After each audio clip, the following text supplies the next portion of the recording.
বাংলাদেশের সীমান্তে কোনো মানুষ গরু চোরাচালান করে না, এগুলা ভারতীয়রা করে। যারা বাংলাদেশকে মানুষকে এই ধরনের অপবাদ দিতে চায়, ওরা ভারতীয় বয়ান দিচ্ছে আমাদেরকে। স্বরাষ্ট্রমন্ত্রী বলেছিলেন যে বাংলাদেশের এখানে নাকি অনেকে অবৈধ ব্যবসার সাথে জড়িত, এই জন্য হলো তাদেরকে হত্যা করলে কিলিং হবে না। আমরা বলবো স্বরাষ্ট্রমন্ত্রী যে বক্তব্যটা দিয়েছেন, এই বক্তব্যটা হলো সর্বমিথ্যা একটা বক্তব্য।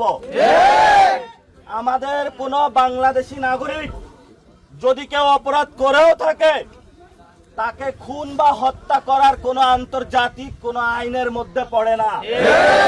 তাকে গ্রেফতার করা হবে, পুলিশে দেওয়া হবে। বাংলাদেশিদেরকে সীমান্তে ধরে ধরে হত্যা করেন, তাহলে সার্বভৌমত্ব বলে আছে যে কিছু, এটা বাংলাদেশের মানুষ আর আপনাদের ফাঁকা বুলি এখন আর বিশ্বাস করে না। এই জন্য আমরা বলবো, আমরা যারা বাংলাদেশের মানুষ আছি, রক্ত দিয়ে হলেও বাংলাদেশের সীমান্ত রক্ষা করব। সবাই রাজি আছেন? ৭১ আমরা যুদ্ধ করেছিলাম, বাংলাদেশ স্বাধীন করেছিলাম, ৯০ আন্দোলন করেছিলাম, ২৪ আন্দোলন করেছিলাম, একটাই উদ্দেশ্য, বাংলাদেশকে রক্ষা করার জন্য। সীমান্ত আপনারা যারা আছেন, আমাদের কোনো দল নাই এখানে, কে এনসিপি, কে বিএনপি, কে জামাত, এটা দেখার প্রয়োজন নাই। আমাদের একটাই দল, সেটা হলো আমরা সবাই মিলে